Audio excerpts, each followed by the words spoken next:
Assalamualaikum warahmatullahi wabarakatuh. Halo sahabat pendidikan, bagaimana kabarnya hari ini? Semoga selalu dalam keadaan sehat dimanapun sahabat pendidikan berada. Dan hari ini tentunya senang sekali saya Karimah Saraswati kembali hadir dalam program Ramadan Berkarakter dan Pendidikan Islami, yang dimana tema kita hari ini juga masih berkaitan dengan bulan suci Ramadan, yaitu membangun akhlak mulia di sekolah. Dan sekarang ini sudah hadir narasumber kita yang sangat inspiratif, yang dimana kita akan membahas terkait tema kita, yaitu sudah ada Bapak Junaidi MPD selaku guru agama SMA Negeri 15 Palembang. Langsung saja kita sapa kalau gitu. Halo Bapak, selamat pagi. Halo Mbak, selamat pagi juga. Gimana kabarnya hari ini Pak? Alhamdulillah, luar Alhamdulillah biasa. ya, baik. Oke, masih puasa ya Pak? Insya Allah. Insya Allah.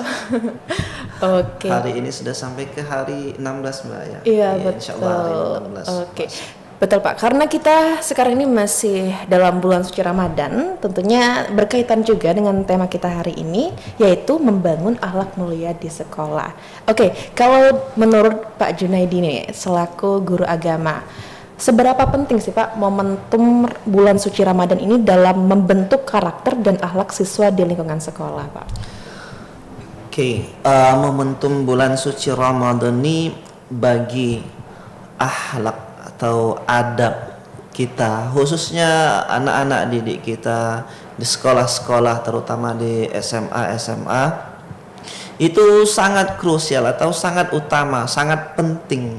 Yang mana bulan Ramadan ini dalam membentuk karakter, akhlak siswa itu sangat mendukung.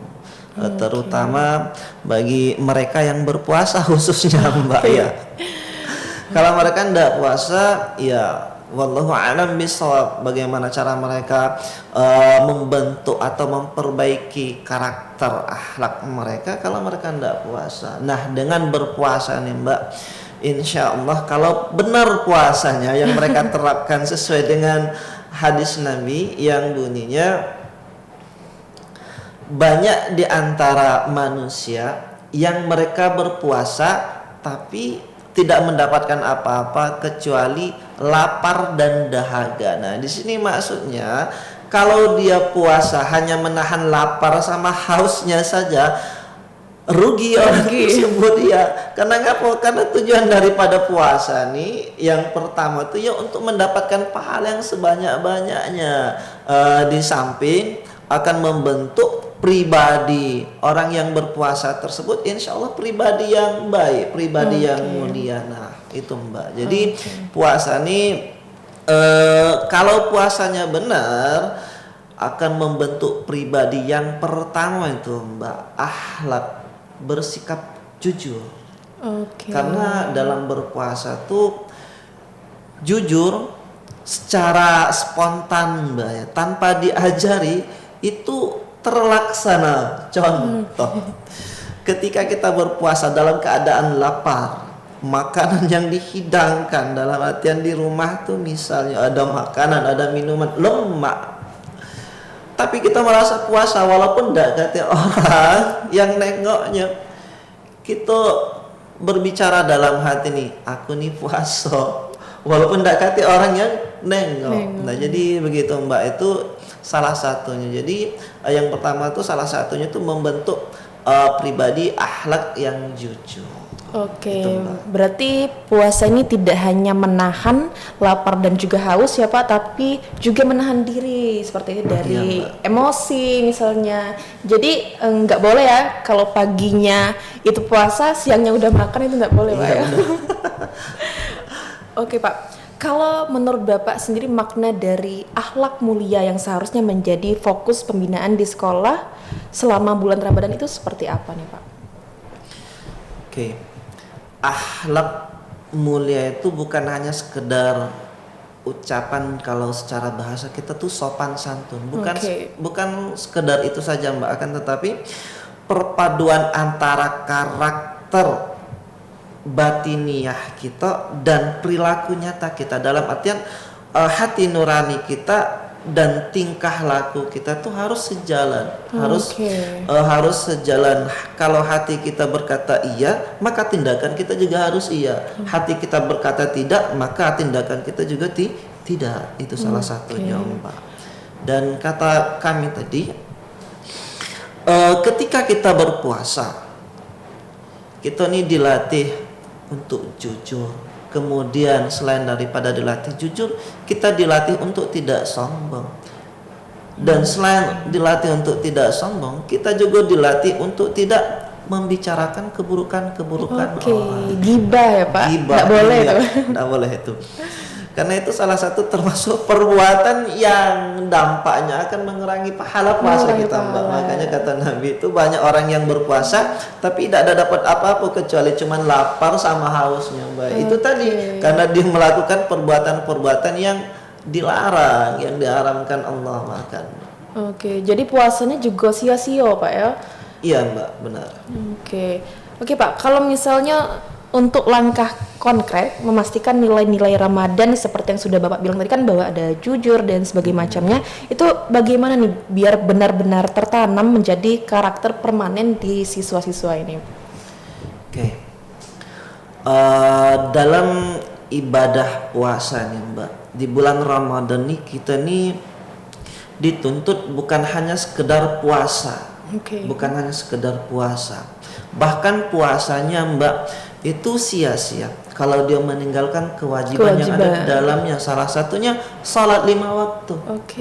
Nah, terus juga di bulan Ramadan ini, karena bulan Ramadan ini bulan yang mulia dan juga bulan yang dimana kalau kita beramal ibadah di bulan Ramadan itu berlipat-lipat ganda pahalanya, maka kita dituntut selain daripada berpuasa, yang utama itu sholat 5 waktu kita jangan tinggal. Karena itu kewajiban. Itu kewajiban Mbak. Nah selain itu juga sholat sunnah itu yang kalau kita kerjakan di selain dari bulan Ramadan itu kadang-kadang. Maka di bulan Ramadan ini kalau bisa kita dituntut sholat sunnah itu dikeluarkan semuanya, baik yang rawatib ataupun yang di luar rawatib. Jadi sholat yang berbarengan dengan sholat fardu, sholat sunnah yang lainnya, dan yang menarik sholat tarawih. Sholat tarawih karena hanya ada di bulan Ramadan, Pak. Iya, karena sholat tarawih itu hanya ada di bulan Ramadan itu dan dikerjakan secara berjamaah. Nah ini termasuk salah satu cara konkret kita untuk dalam artian tuh menjaga hati kita nih dan menjaga tingkah kita dengan sesama kawan-kawan kita nih tadi bermasyarakat itu terjalin silaturahmi yang baik Mbak. Ya mungkin begitu. Berarti juga bisa diambil kesimpulan bahwa bisa karena terbiasa. Jadi kalau misalnya kita sudah terbiasa untuk melakukan sholat itu insya Allah setelah Ramadan juga dilanjutkan gitu Pak ya? Iya benar Mbak. Benar. Jadi di bulan Ramadan ini kita nih dilatih untuk beribadah. Akan tetapi setelah bulan Ramadan kebiasaan-kebiasaan baik kita di bulan Ramadan itu jangan ditinggal. Setelah bulan Ramadan artinya harus dilanjutkan. Nah itulah puasa orang yang benar dan puasa ya insya Allah puasanya puasa orang yang berhasil Mbak. Semacam itu. Luar biasa. Oke Pak, kalau menurut Bapak sendiri apakah akhlak mulia ini lebih efektif dibentuk melalui aturan dan sanksi atau melalui keteladanan dan pembiasaan dan kenapa Pak? Kalau di lingkungan sekolah nih Mbak, tidak bisa dipisahkan Mbak antara keteladanan, contoh keteladanan dan tindak dalam artian tuh menertibkan anak-anak di sekolah itu dengan cara hukuman dan lainnya itu tidak bisa dipisahkan. Keteladanan itu wajib bahkan hukumnya bagi kita seorang guru, dan juga hukuman yang sifatnya itu mendidik juga harus Mbak. Makanya kedua-duanya ini tidak bisa dipisahkan. Jadi keteladanannya iya, terus juga hukuman dalam bentuk mendidik itu juga penting. Karena sekarang nih Mbak, mengingat anak-anak di sekolah ini banyak sekali faktor-faktor di lingkungan luar itu yang menyebabkan anak tersebut tuh akhlaknya, tingkah lakunya tuh bisa kita katakan kurang ajar. Oke, betul. Ya, bisa kita katakan dalam artian sudah melebihi batas ambang karena pergaulan mereka di luar tuh. Nah, pergaulan mereka di luar itu mereka bawa ke sekolah. Nah, itulah yang dalam artian sekarang ini problema seorang guru nih, khususnya kami. Problema guru nih sekarang, Mbak, kalau kita hanya menerapkan, dalam artian menerapkan keteladanan contoh dari diri kita berpakaian, penampilan tuh rapi, tutur sapa kita baik, bagus, tapi tanpa diterapkan dalam artian hukuman yang sifatnya mendidik ini tadi, itu bisa dibilang 60% mungkin berhasilnya. Dan juga kalau misalnya kita seorang guru, sebagai guru hanya menerapkan sistem hukuman walaupun sifatnya mendidik, itu juga demikian, Mbak. Artinya tidak ada sepenuhnya berhasil. Jadi kedua-duanya ini harus dikolaborasikan, harus dipadukan. Nah, yang jadi masalahnya lagi, Mbak, kalau kita mendidik anak itu dengan memberikan hukuman yang pantas ini ya, hukuman yang normal, siswa atau anak-anak kita nih tadi, Mbak, yang mereka tidak senang bahkan tidak setuju dengan tindak kita sebagai guru ini tadi, mereka bisa melapor dengan orang tua mereka dan orang tua mereka pun juga mendukung. Nah, itu yang jadi masalahnya. Kasus lah kita jadi guru nih tadi, banyak di media-media sosial itu tentang tindakan siswa seorang anak melaporkan gurunya karena hal sepele dan macam lainnya. Jadi kita sebagai guru nih agak-agak khawatir, Mbak, ya, agak-agak takut kalau kita nak menerapkan sistem yang namanya hukuman yang sifatnya itu mendidik. Itu, Mbak. Apalagi kalau di sekarang itu apa-apa tuh viral ya loh, Pak ya. Iya, benar. Jadi setiap kita ada tindakan dalam artian yang agak tidak mengenakan menurut siswa tuh, Mbak, menurut anak itu direkam langsung viral. Berarti lingkungan ini juga berpengaruh, Pak ya. Ketika kita masuk di lingkungan baik, kita juga otomatis akan insya Allah ikut baik ya. Berarti ya peran guru juga sangat penting ya, Pak. Terutama guru kan juga sebagai role model siswa-siswanya tadi ya. Iya, benar. Pak, kalau boleh disampaikan nih, Pak, apa harapan Bapak terhadap siswa dan siswi di SMA dan juga SMK Provinsi Sumsel, terkhususnya di SMA Negeri 15 Palembang nih, dalam membangun akhlak siswa di era digital saat ini, terutama di bulan suci Ramadan? Iya, harapan kami sebagai guru khususnya, kami berharap kepada anak-anak didik kami, siswa-siswi di era digital nih. Media-media sosial itu banyak, akses untuk melakukan perbuatan-perbuatan baik juga banyak, bahkan perbuatan-perbuatan buruk pun juga banyak, Mbak. Jadi ada positif, ada negatifnya media sosial nih, Mbak. Nah, harapan kami, ayo di bulan Ramadan, di bulan yang mulia nih, mari kita gunakan media sosial tersebut untuk hal-hal yang positif. Jangan sampai karena perbuatan kita tersebut bisa menyebabkan gagalnya puasa kita pada bulan Ramadan ini. Karena ngapa? Karena kata Nabi pernah berpesan dalam hadisnya itu, orang-orang yang berkata dusta atau orang-orang yang berkata bohong dan melakukan perbuatan-perbuatan hina, maka aku tidak akan menganggap puasanya hanya sekedar menahan lapar dan hausnya saja. Itu tidak di dalam artian bahasa kita nih, Mbak ya, tidak ada dinilai, tidak katik manfaatnya. Jadi sia-sia, karena apa?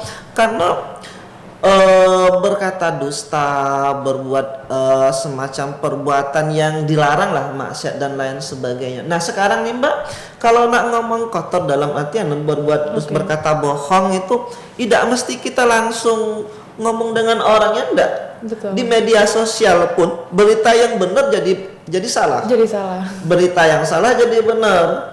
Ucapan-ucapan yang tidak baik itu mudah sekali dilontarkan di media-media sosial. Nah, oleh karena itu kami sebagai guru mengajak anak didik sekalian, mari kita pergunakan media sosial kita untuk hal-hal yang positif.